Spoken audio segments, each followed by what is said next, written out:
இந்திய கூட்டுறவு கழகங்களுக்கு அறிவிக்கப்பட்ட 30,000 ரிங்கிட் மானியத்திற்கு ஏராளமான கழகங்கள் விண்ணப்பித்து வருவதாக தொழில் முனைவோர் மற்றும் கூட்டுறவு மேம்பாட்டுத்துறை துணை அமைச்சர் டத்தோஸ்ரீ ரமணன் ராமகிருஷ்ணன் மகிழ்ச்சி தெரிவித்துள்ளார்.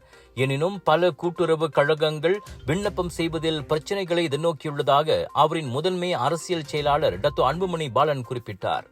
பெரும்பாலான விண்ணப்பங்கள் முறையான ஆவணங்களோடு வருவதில்லை என்றார் அவர்.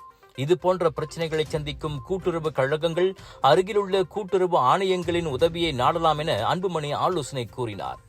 முழுமையான விண்ணப்பங்களே பரிசீலனை செய்யப்படும் என்றார் அவர்.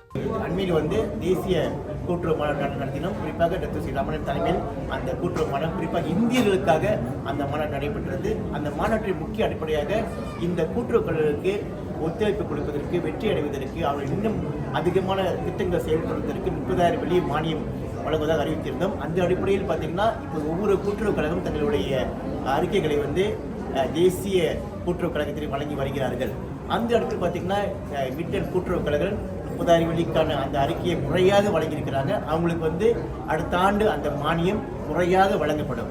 அது மட்டும் இல்லாமல் இன்னும் அதிகமான இந்திய கூட்டுறவு கழகங்கள் தங்களுடைய அந்த மானியத்தை பெறுவதற்கு நம்ம என்ன சொல்லியிருந்தோம்னா, அந்த ஒரு லிங்க் இருக்கிறது. அந்த லிங்க், அதாவது அந்த இணையத்தில் பதிவு செய்ய வேண்டும். முறையாக நீங்கள் பதிவு செய்து அந்த பாரங்கள் அந்த அறிக்கைக்கு முறையாக சமர்ப்பிச்சிங்கன்னா நிச்சயமாக உங்களுக்கும் அந்த 30,000 வெளி வழங்கப்படும். நாட்டின் வரலாற்றில் முதன்முறையாக நடைபெற்ற இந்திய கூட்டுறவு கழகங்களுக்கான மாநாட்டில் பங்கேற்ற அனைத்து கூட்டுறவு கழகங்களும் அந்த 30,000 ரிங்கிட் நிதியை பெறலாம் என ஏற்கனவே ரமணன் அறிவித்திருந்தார். கூட்டுறவு கழகங்கள் தத்தம் பொருளாதார நடவடிக்கைகளை வலுப்படுத்த அவற்றுக்கு உதவும் நோக்கில் அந்த மானியம் வழங்கப்படுகிறது. இவ்வேளையில் நாட்டில் பதிவு பெற்ற 400க்கும் மேற்பட்ட இந்திய கூட்டுறவு கழகங்களில் சுமார் 200 கழகங்கள் தான் துடிப்புடன் இயங்கி வருகின்றன.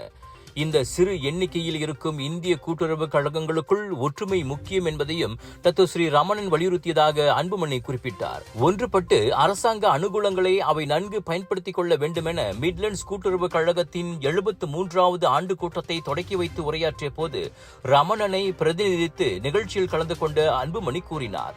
மிட்லண்ட்ஸ் கூட்டுறவு கழகத்தின் தலைவர் AN வேலு தலைமையில் அதன் உறுப்பினர்கள் திரளாக அக்கூட்டத்தில் பங்கேற்றனர்.